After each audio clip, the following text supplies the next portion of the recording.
Sairam students, we will continue with the lesson Defense Forces. Just a quick recall, what did we do the last class? We spoke about our defense forces, its responsibilities, the three major parts of it. Yes, the force which protect the country from foreign aggression is called, very right, it's called defense forces. The division of defense forces are, very right, Indian Army, Navy and Air Force, and any two responsibilities of our defense forces. Let's take it further. Today's class we will be talking about the division of our defense and its function. We will be talking in detail about Indian Army, followed by Indian Navy and followed by Indian Air Force and their function. Let us start with Indian Army. The Indian Army is the second largest in the world. Any idea which is the first largest in the world? Which country's army? China, yes. So the China army is the first largest in the world. Now, Indian army comprises of infantry, cavalry and tank regiments and gunners regiment. Now, what are infantry?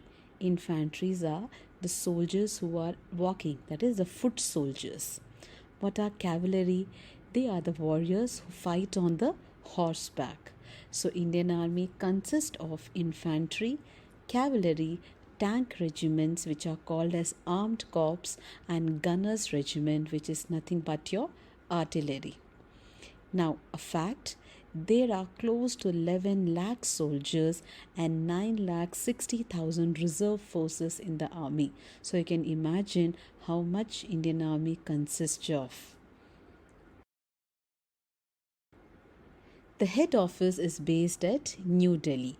The previous class we spoke about that who heads the Indian Army, Indian Air Force and Indian Navy. It is our Indian President. The service chief of the army is called General. He or she is responsible for discharging the duties related to the control of the armed forces, that is mainly army, the training of all the personals, the operation and the administration. Now, apart from all these things, Indian Army has also done many philanthropic and many humanitarian services towards our people. That is, during your natural calamities such as earthquake, your floods, drought, landslides, the Land Army, apart from being technically advanced, has also its own spy agency. So Indian Army, if you all can see, is doing so many functions to safeguard our borders. Apart from that, it is also rendering many humanitarian services. Let's go to the second branch, that is Indian Navy. The naval forces are necessary for protection of the islands and all the coastal lines. Indian Navy is the sixth largest in the world. And like the army, the China's navy is also the first largest navy in the world.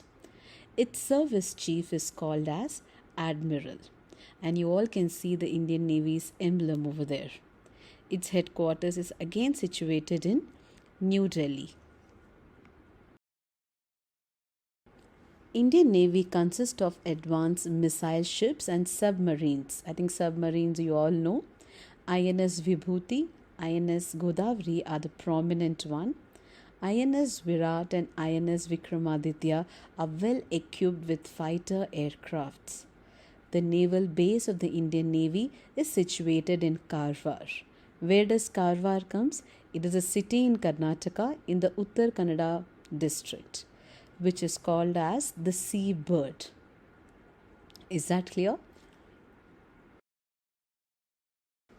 Let's talk about the third wing of our defense forces, that is Indian Air Force. The Indian Air Force is the fifth biggest in the world. The first one is USA's Air Force. And you all can see the emblem of Indian Air Force. It's called as the Vayu Sena in Hindi. Its service chief is called Air Chief Marshal.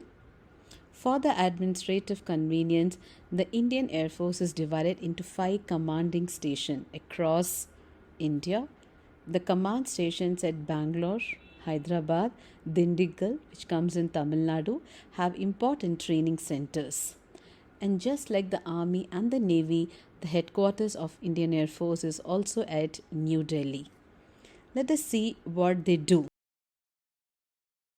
As a result of advancement of latest technology, it is equipped with fighter aircrafts to face any eventuality. So these fighter aircrafts help us whenever there is any fight or any external threat or external aggression from any other nation. Our Indian Air Force is equipped with the latest fighter aircrafts like Jaguar. The Indian Air Force comprises of close to 1 lakh airmen and 1330 fighter aircrafts. The strength of the Air Force is a matter of pride to our countrymen. Isn't it so nice to hear about all the three armed forces of our nation and what beautiful service they are rendering to our nation and its people to ensure that unity and integrity is completely taken care. Any idea when do we celebrate the Army Day, Navy Day and the Air Force Day? Okay, I will tell you. The Indian Army Day is celebrated every year on 15th of January. The Navy Day is celebrated on 4th of December and Air Force Day is celebrated on the October 8th. Let us have a quick summary. We spoke about Indian Army being the second largest in the world. It comprising of infantry, cavalry, tank regiments, gunners regiment. The service chief is called as general. The Indian Naval Forces is the sixth largest in the world. It is necessary for protecting all our islands and coastal lines, and it consists of advanced missile ships and submarines. The Indian Air Force is the fifth biggest in the world. The service chief is called as Air Chief Marshal. It has 5 commanding stations, and the head office of all these three defense forces is based out at New Delhi, our capital. This is a small homework. Please do it. Thank you.